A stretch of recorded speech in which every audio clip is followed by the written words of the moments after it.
ये shoot at site का order देता कौन है? हल्द्वानी में जो ये हिंसा हुई है ये क्यों हो रही है?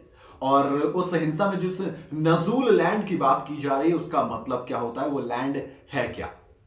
देश में जो दंगे हिंसा बवाल होते हैं, दरअसल ये यूं ही नहीं होती बल्कि ये प्लान्ड होते हैं। कुछ लोग होते हैं, कुछ हिंसक जो होते हैं ना, जो असामाजिक तत्व होते हैं, वो इनकी प्लानिंग करते हैं। और जब ये कई बार हालात इतने ज्यादा बिगड़ जाते हैं कि प्रशासन को शूट एट साइट का ऑर्डर देना पड़ता है, यानी कि देखते ही गोली मारने का आदेश।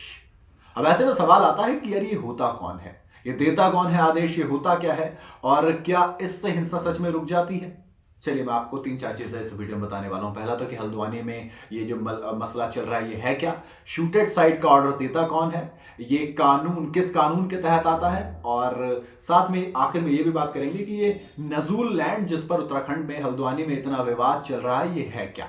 पहले तो आपको बताता हूं कि हल्द्वानी में क्या हो, पहले उस कांड की बात करते हैं जिसकी वजह से देश में इस वक्त हालात बिगड़े हुए हैं। 8 फरवरी को उत्तराखंड के हल्द्वानी से एक खबर आती है। होता यह है कि हल्द्वानी नगर निगम ने वहां पर एक कथित अवैध मदरसा और नमाज पढ़ने की जगह को बुलडोज कर दिया, यानी कि मदरसे और नमाज पढ़ने की जगह पर बुलडोजर चला दिया। प्रशासन के मुताबिक ये मदरसा नजूल लैंड माने सरकारी जमीन पर बना हुआ था। यह कार्रवाई मलिक का बगीचा इलाके में की गई। नगर निगम का कहना है कि मदरसा और नमाज पढ़ने की जगह अवैध तरीके से बनी गई थी। हाई कोर्ट ने भी मदरसे और नमाज की जगह को अवैध माना और मस्जिद गिराने का आदेश दिया। हाई कोर्ट ने, प्रशासन कह रहा है कि हमने अपनी मर्जी से या फिर कुछ सिलेक्टेड जगह पे नहीं किया, बल्कि हाई कोर्ट ने आदेश दिया।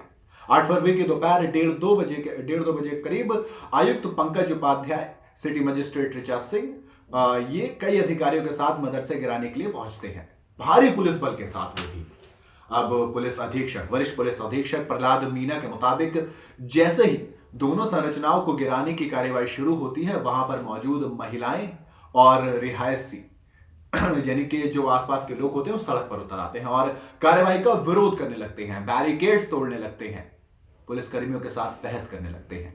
अब जैसे ही एक बुलडोजर ने मदरसे और मस्जिद को ढा दिया, भीड़ ने पुलिस कर्मियों और नगर निगम के कर्मचारी और पत्रकार, मतलब जहां पर भी प्रशासन की तरफ से जो लोग मौजूद थे, उन पर पथराव शुरू कर दिया। पुलिस ने भीड़ को शांत करने की कई कोशिश की, लेकिन पथराव और ज्यादा बढ़ गया, ऐसा अधिकारी बता रहे हैं। फायर ब्रिगेड और पुलिस वैन को भी तोड़फोड़ दिया गया। हालात बिगड़ते देख प्रदेश के मुख्यमंत्री पुष्कर सिंह धामी ने शूट एट साइट का ऑर्डर दे दिया। अब सवाल आता है कि ये शूट एट साइट का मतलब क्या है यार? मतलब क्या हादसा इतना बड़ा हो गया कि शूट एट साइट के ऑर्डर दिए जाने चाहिए? पहले आपको बताता हूं कि शूट एट साइट का मतलब क्या होता है। शूट एट साइट, जैसा इसके नाम से समझ में आता है कि देखते ही गोली मारने का आदेश। अगर किसी जगह पर हालात काबू से बाहर हो जाए तो ही यह ऑर्डर दिया जाता है। इस आदेश के दौरान सुरक्षा बलों को बिना किसी वार्निंग या गिरफ्तारी करने की कोशिश किए बिना गोली मारने की पावर मिल जाती है। यह भी तय किया जाता है कि कोई भी इस आदेश की अवहेलना ना करे, पर इस तरह को रेयर ऑर्डर तभी दिया जाता है जब अधिकारियों को लगे कि शांति और सुरक्षा के लिए गंभीर सार्वजनिक खतरा है, यानी कि हालात काबू से बाहर हो गए हैं। अगर अधिकारी इस हालात में घातक बल का प्रयोग को बिल्कुल जरूरी मानते हैं तभी आदेश दिया जाता है। माने अगर आपको लगे कि भैया इसके अलावा कोई ऑप्शन नहीं है तभी यह ऑप्शन दिया जाता है। पर सवाल आता है कि यहां पर हालात इतने बिगड़ गए थे। अब आता हूं कानून में क्या प्रावधान है। आपने एक शब्द सुना होगा सीआरपीसी, जिसका मतलब होता है code of criminal procedure. CrPC की किसी भी अपराध के खिलाफ की जाने वाली कार्रवाई और उसके प्रोसेस के बारे में बताता है। अब सीआरपीसी में किसी अपराधी के खिलाफ कैसे कार्रवाई होगी इसका प्रोसेस लिखा हुआ है। इसमें गिरफ्तारी, इंटेरोगेशन, अदालत का प्रोसेस और मामले की उचित सुनवाई शामिल है, यानी कि 4 प्रोसेस। सीआरपीसी में अदालत के प्रोसेस के बारे में भी बताया गया है, जिसमें सजा प्राप्त व्यक्ति को न्यायिक प्रक्रिया में इंसाफ मिल सके। पुलिस और किसी भी लॉ एनफोर्समेंट एजेंसी के लिए सीआरपीसी के प्रोसेस को फॉलो करना जरूरी होता है, यानी कि इसके अगेंस्ट या इससे बाहर आप नहीं जा सकते। सीआरपीसी समझ लिया।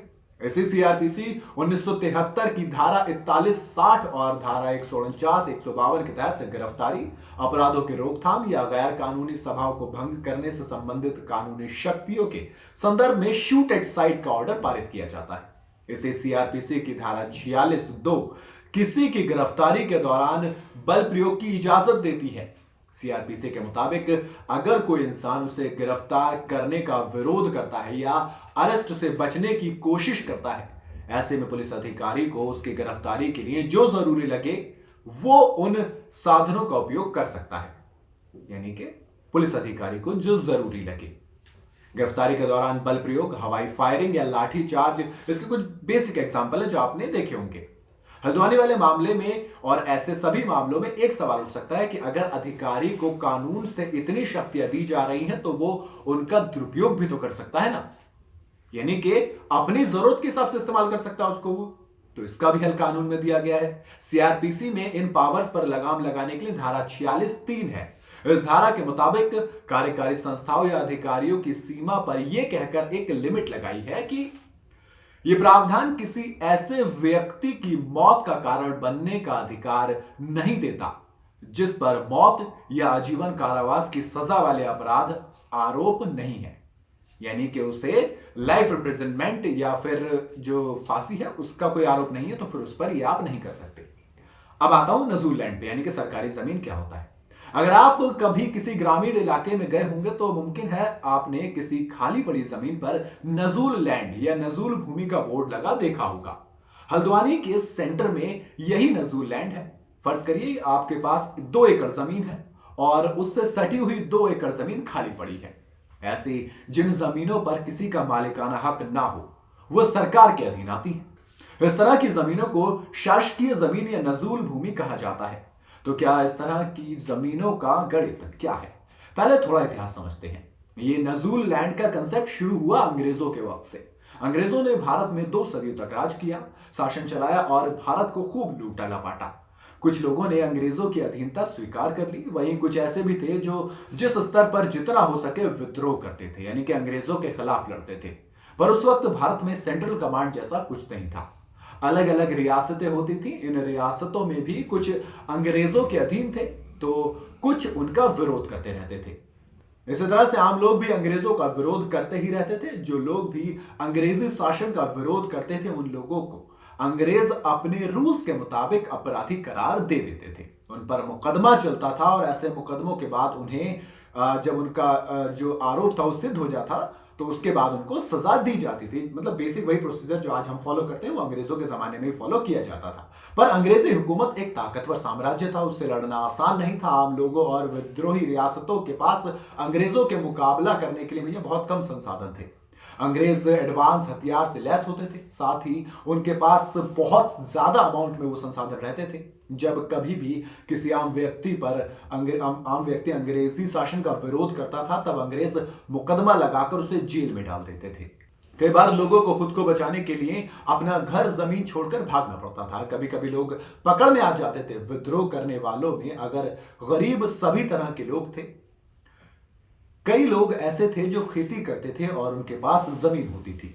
अगर ऐसे लोग अंग्रेजों का विरोध करते थे तब अंग्रेज उनकी जमीन पर कब्जा कर लेते थे और जमीन के मूल मालिक को सजा दे दी जाती थी। कई मामले ऐसे भी देखने को मिलते हैं कि लोग जमीन ही छोड़कर भाग जाते थे और अंग्रेज उन्हें फरार करार दे देते थे। अब जिस जमीन को कोई नहीं बचा, यानी कि जिसका मालिक चला गया, फरार हो गया, उस जमीन को जो अंग्रेजों शासन के अंडर में आ गई उसको नजूलैंड कहा गया। फिर आया साल 1947 का और अंग्रेजों ने आखिरकार भारत से रुखसती ली, यानी कि हम आजाद हो गए। आजादी के बाद जिन लोगों से अंग्रेजों ने जमीन हड़पी उन्हें वापस कर दी गई। पर कई ऐसी जमीनें भी थी जिनके मालिक का कुछ अता पता ही नहीं था। 1857 की क्रांति में कई लोगों ने अपना गांव छोड़ दिया था। फिर आजादी मिली लगभग 100 साल बाद, तब सेनानियों के कथित वारिसों के पास रिकॉर्ड पर कुछ भी नहीं बचा जिससे यह साबित हो सके कि वो जमीन उनके पूर्वजों की है। अब ऐसी जमीनों को नजूल लैंड कहा गया, यानी कि जिसका कोई नहीं वो सरकारी जमीन और वो नजूल लैंड है। अब आते हैं कि हालात, यानी कि हल्द्वानी में क्या है। अगर अभी के हालात देखें तो नजूल की कोई भी जमीन सरकारी होती है। इन जमीनों का मालिकाना हक राज्य सरकारों के पास होता है। इन जमीनों का इस्तेमाल सरकार जनहित के लिए, मसलन पार्क बनाने, नगर पालिका, ग्राम पंचायत, ग्राम सभा, स्कूल, हॉस्पिटल, मतलब सरकारी कामों के लिए इस्तेमाल कर देते हैं। हल्द्वानी का विवाद भी इसी के इर्द गिर्द है। प्रशासन का कहना है कि वो नजूल लैंड से अतिक्रमण हटाने गई थी, तभी बवाल शुरू हुआ। हालात जब ज्यादा बिगड़े और शूटेड साइट का ऑर्डर देना पड़ा। इस मामले की सभी अपडेट्स इसी तरह की आ रही हैं कि भैया 5 की मौत हो गई है, करीब घायल बहुत ज्यादा हो गए हैं। ऐसे में ऐसा लग रहा है कि हालात अभी काबू से बाहर ही जा रहे हैं। क्योंकि सवाल यह भी आता है कि क्या वाकई में इस तरह की चीजें इलेक्शन से पहले होना क्या सिर्फ एक संयोग है या फिर एक प्रयोग है? क्योंकि आप देखेंगे देश भर में हालात इस तरह के, ऐसा लग रहा है छोटी छोटी स्पार्क की तरह चीजें हो रही हैं। कोई एक पर्टिकुलर कम्युनिटी के लोग अचानक से भड़काऊ भाषण देने लग जाते हैं, अचानक से कुछ ऐसी स्टेटमेंट्स आ जाती हैं, कहीं पर अतिक्रमण होता है तो लोग वहां पर पहले से ये कहा गया कि भाई पहले से प्लान था ये सब। तो सवाल आते हैं कि आखिर ये हो क्यों रहा है? मतलब क्या इलेक्शन से कोई लेना देना है या फिर वजह कुछ और है? आपको क्या लगता है? आप मुझे कमेंट में जरूर बताइएगा।